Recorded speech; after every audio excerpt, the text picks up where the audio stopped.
Welcome to the Dementialand Serial Podcast, a story for everyone who knows someone living in or near Dementialand. My name is Suzka, and this is my story.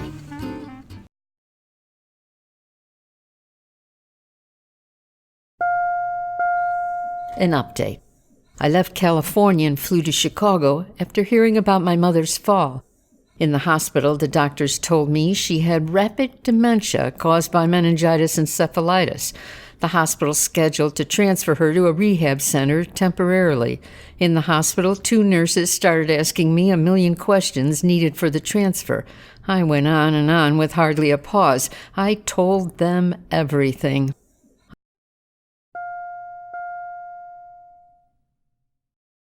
My mother's name was Violet. She was the oldest of 4 children. The 2 girls came first, and then 2 boys were born a decade later. The first boy's birth was difficult. According to my mother, a midwife had to use 2 gallons of lubricating oil. My mother's baby brother didn't slide out like a pound cake from its pan, fresh out of the oven. The birth left my grandmother ill with an unrepairable nervous condition that had never been actually diagnosed or discussed. The older and wiser women in the neighborhood, as well as the card readers and the fortune tellers, told my grandmother that her suffering would be a cross she would have to bear. A year later, another boy came into the world without the oil.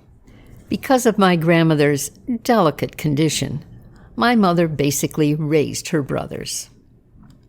Violet's father, my grandfather, was a strong, prominent figure in our family, a godfather to many extended Slovakian families in Chicago's West Side. He found jobs and offered his home to many in trouble when times were hard. He was a statuesque man with a wide smile. I always believed he came from a long line of prominent gypsies in Europe. When I would ask about his people and the gypsies in Bratislava, my grandmother would tell me not to talk about such foolishness. Then she would press one finger on her lips. My grandmother didn't like gypsies. She believed they were thieves with slippery fingers. They were too wild and too filled with dance.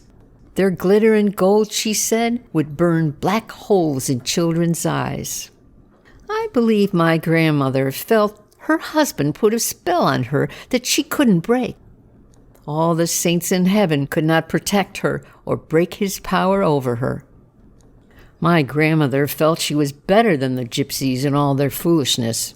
But deep inside, it was that exciting gypsy music in my grandfather's heart and soul that she absolutely adored.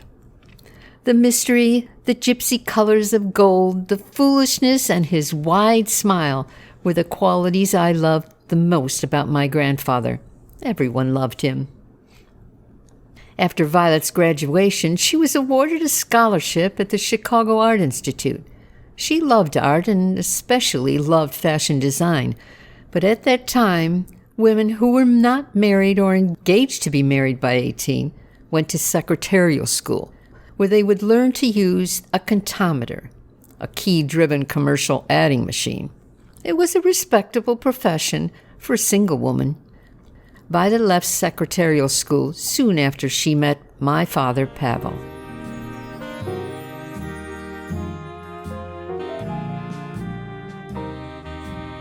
It was at a New Year's Eve dance.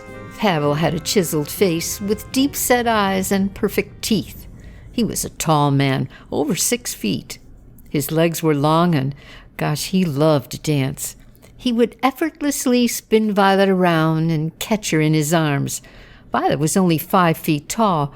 Her feet barely touched the floor. In 6 weeks, on Valentine's Day, Pavel brought a box of candy to his soon-to-be mother-in-law, and he asked Violet's father for his approval and blessing to marry his daughter. It would be the first wedding for the Slovakian godfather, a wedding for his first child, his oldest daughter, a wedding that would be celebrated in the grandest building in Cicero, the Hawthorne Pavilion.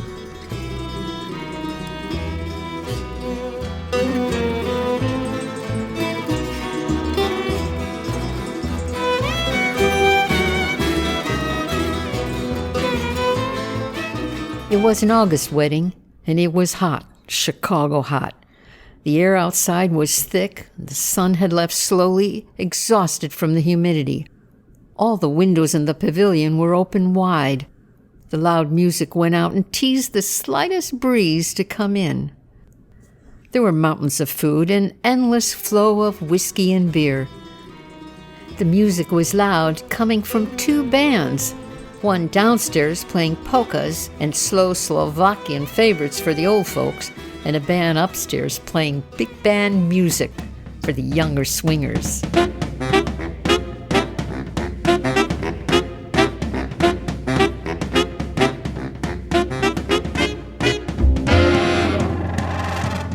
There was a steady stream of servers moving around the tables, balancing heavy trays filled with bowls dripping in gravies on meats and sausages, along with platters stacked with dumplings.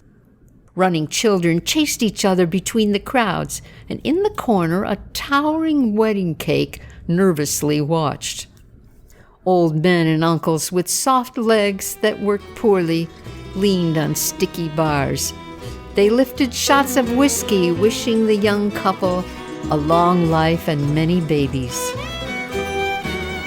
Here's to Pavel and Violet. May they have many children and health and happiness in their married lives together. Gratuluj, Nazrani.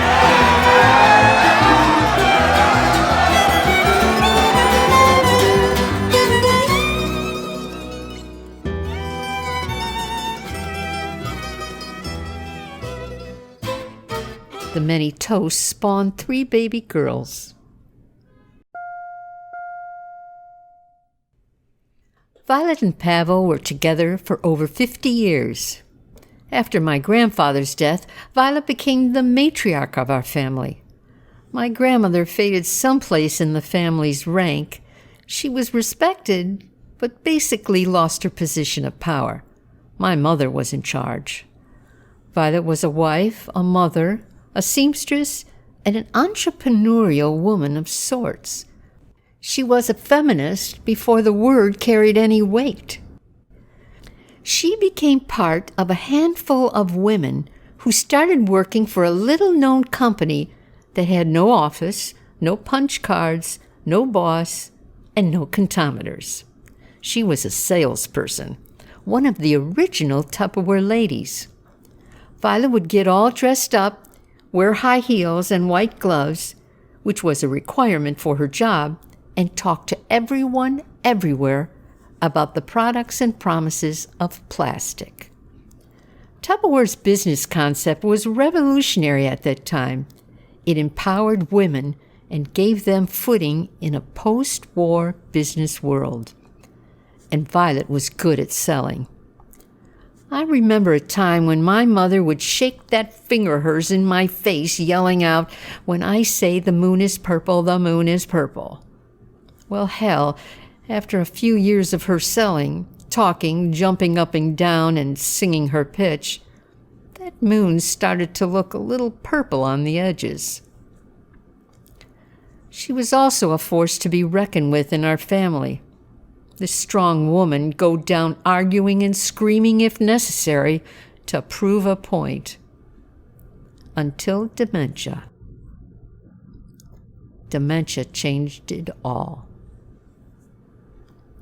I didn't know how to react to this. The woman who was the boss of everything breathing wasn't there anymore. My entire daughterness is colored by our issues. It's who I am, for God's sake.